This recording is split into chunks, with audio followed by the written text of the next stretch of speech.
नमस्कार मित्रों, आपका स्वागत है हमारे इस नए वीडियो में। दोस्तों, भगवान शिव के बारे में ऐसा कहा जाता है कि भगवान शिव त्रिलोक के आदि और अंत के देवता है, जिनके आगे दुनिया की सभी शक्तियां असफल हो जाती हैं। लेकिन क्या आपको मालूम है आखिर भगवान शिव का जन्म कैसे हुआ था? उनके पिता का क्या नाम था? उन्होंने किससे अपनी शिक्षा प्राप्त की थी और किसको शिक्षा का दान दिया था? अगर नहीं तो चलिए इस वीडियो के माध्यम से हम आपके इन्हीं सभी सवालों का जवाब देने वाले हैं, इसलिए प्लीज इसे स्किप किए बिना एंड तक जरूर देखना। आगे बढ़ने से पहले हमारे चैनल को सब्सक्राइब जरूर करें और वीडियो पसंद आए तो लाइक और शेयर करना ना भूलें और कमेंट में जरूर बताएं कि आपको हमारा यह वीडियो कैसा लगा। तो चलिए शुरू करते हैं।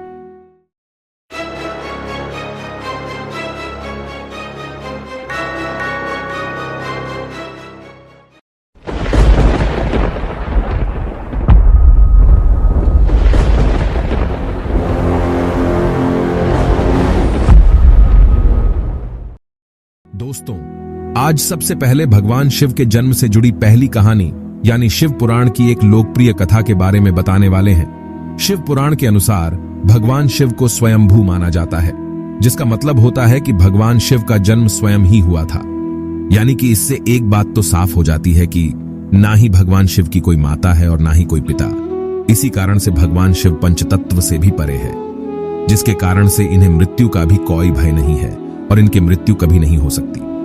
अब बात करते हैं विष्णु पुराण में बताई गई भगवान शिव के जन्म से जुड़ी हुई एक और कहानी के बारे में। विष्णु पुराण में बताया गया है कि भगवान विष्णु के माथे से निकलने वाले तेज के कारण भगवान शिव की उत्पत्ति हुई थी और उनके नाभि से निकलते हुए तेज से कमल पर विराजमान ब्रह्मा जी का जन्म हुआ था। भगवान विष्णु के जन्म के बारे में शिव पुराण में बताया गया है कि एक बार की बात है जब भगवान शिव अपने घुटने मल रहे थे और उनके घुटनों से निकलने वाले मैल से भगवान श्री विष्णु जी का जन्म हुआ था। पर अगर ऐसा हुआ है तो विष्णु पुराण और शिव पुराण एक दूसरे से बिल्कुल अलग हैं। इस कथा के अलावा भगवान शिव के जन्म की एक और पौराणिक कथा काफी ज्यादा चर्चित है, जिसे शायद आपने बड़े बुजुर्गों से सुना होगा। पर अगर नहीं सुना तो आपकी जानकारी के लिए बता दें कि एक बार की बात है जब भगवान विष्णु और परम ब्रह्मा जी के बीच इस बात पर बहस छिड़ गई थी कि आखिर इस संसार में सबसे महान कौन है। और जब भगवान विष्णु और भगवान ब्रह्मा इस बात को लेकर बहस कर रहे थे तो एक जलते हुए खंभे के रूप में महादेव उनके बीच आए थे।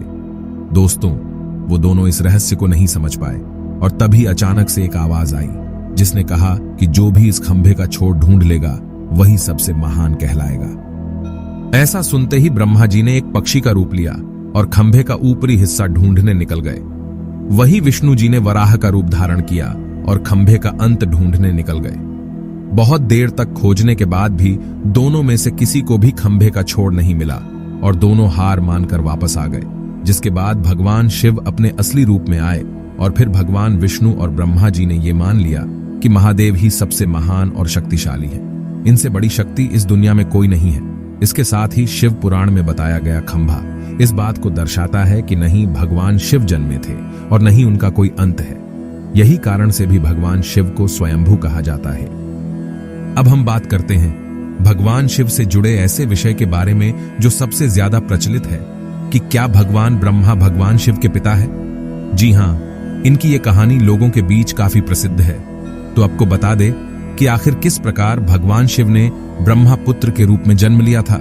इसके पीछे विष्णु पुराण की एक पौराणिक कथा है, जिसके अनुसार जब धरती, आकाश, पाताल या यूं कहें कि पूरा यूनिवर्स जब जलमग्न यानी पानी में डूबा हुआ था, तब भगवान विष्णु के अलावा कोई भी देव, इंसान या प्राणी इस दुनिया में नहीं था। तब भगवान विष्णु ही जल सतह पर अपने शेषनाग के ऊपर लेटे हुए नजर आ रहे थे। जिसके बाद उनकी नाभि से निकली हुई कमल की डंडी पर ब्रह्मा जी प्रकट हुए। जिसके बाद भगवान विष्णु और ब्रह्मा जी इस संसार की बातें कर रहे थे। तभी भगवान शिव प्रकट हुए, जिसके बाद ब्रह्मा जी ने उनको पहचानने से इनकार कर दिया, जिस कारण भगवान शिव रूठ गए। तभी भगवान विष्णु ने ब्रह्मा जी को दिव्य दृष्टि प्रदान की और ब्रह्मा जी को भगवान शिव की याद दिलाई। जिसके बाद ब्रह्मा जी को अपनी गलती का एहसास हुआ और क्षमा मांगते हुए उन्होंने भगवान शिव को पुत्र रूप में पैदा होने का आशीर्वाद मांगा। जिस कारण से भगवान शिव ने भगवान ब्रह्मा की प्रार्थना को स्वीकार करते हुए उन्हें ये आशीर्वाद दे दिया। लेकिन इसके बाद जब भगवान ब्रह्मा ने इस सृष्टि की रचना शुरू की तो उन्हें एक बच्चे की जरूरत पड़ी और तब उन्हें भगवान शिव का आशीर्वाद याद आया, जिसके लिए भगवान ब्रह्मा ने तपस्या की और बालक के रूप में भगवान शिव उनकी गोद में रोते हुए प्रकट हुए। आपको बता दें कि यह भगवान शिव का एकमात्र बाल रूप है। जब भगवान ब्रह्मा ने उनकी रोने का कारण पूछा तो उन्होंने बताया कि उनका कोई नाम नहीं है। तब भगवान ब्रह्मा ने भगवान शिव का नाम रुद्र रखा, जिसका मतलब होता है रोने वाला। जिसके बावजूद भी भगवान शिव चुप नहीं हुए, इसलिए ब्रह्मा जी ने उनको दूसरा नाम दिया, पर शिव को वह नाम भी पसंद नहीं आया। इस तरह भगवान शिव को चुप कराने के लिए ब्रह्मा जी ने 108 नाम दिए थे, जो रुद्र, सर्व, भाव, उग्र, भीम, पशुपति, महादेव और ईशान जैसे नाम थे। और शिव पुराण के अनुसार उनके ये नाम पृथ्वी पर लिखे गए थे। दोस्तों, इसके बाद बात आती है श्रीमद् देवी महापुराण की। तो श्रीमद् देवी महापुराण में भगवान शिव के माता और पिता के बारे में बताया गया है। श्रीमद् देवी महापुराण के अनुसार देखा जाए तो एक बार नारद जी ने अपने पिता ब्रह्मा जी से पूछा कि इस सृष्टि का निर्माण किसने किया है और भगवान शिव, भगवान विष्णु और आपके माता पिता कौन है। तब ब्रह्मा जी ने नारद जी को त्रिदेवों के जन्म के बारे में बताया। जो बताया वह वाकई में चौंका देने वाली बात थी। उन्होंने बताया कि देवी दुर्गा और शिव स्वरूप ब्रह्मा के योग से ब्रह्मा, विष्णु और महेश का जन्म हुआ था, यानी प्रकृति का रूप लिए मां दुर्गा ही हमारी माता है और ब्रह्मा यानी काल सदाशिव हमारे पिता है। इसके साथ ही श्रीमद् देवी महापुराण में भगवान विष्णु और भगवान ब्रह्मा के बीच हुए झगड़े की एक कहानी मिलती है, जिसके अनुसार एक बार श्री ब्रह्मा जी और विष्णु जी में झगड़ा हुआ और दोनों में बहस छिड़ गई थी। तब भगवान ब्रह्मा ने कहा कि सृष्टि को मैंने बनाया है और मैं ही प्रजापिता हूं, जिसके जवाब में भगवान विष्णु जी ने कहा कि मैं आपका पिता हूं, क्योंकि आप मेरी नाभि से निकले हुए कमल से पैदा हुए हैं। और धीरे धीरे कर यह बहस बढ़ती गई। दोस्तों, इसके बाद इन दोनों का झगड़ा सुनकर सदाशिव वहां पहुंचे और उन्होंने कहा कि पुत्रों, मैंने ही तुमको इस संसार को बनाने और इसे संभालने के केवल 2 काम दिए हैं। इस प्रकार मैंने शंकर और रुद्र को संहार और तिरोगति के कार्य दिए हैं। इसके साथ ही उन्होंने कहा कि मेरे 5 मुख हैं। एक मुख से अकार, दूसरे मुख से उकार, तीसरे मुख से मुकर, चौथे मुख से बिंदु और 5वें मुख से नाद, यानी कि शब्द प्रकट हुए हैं।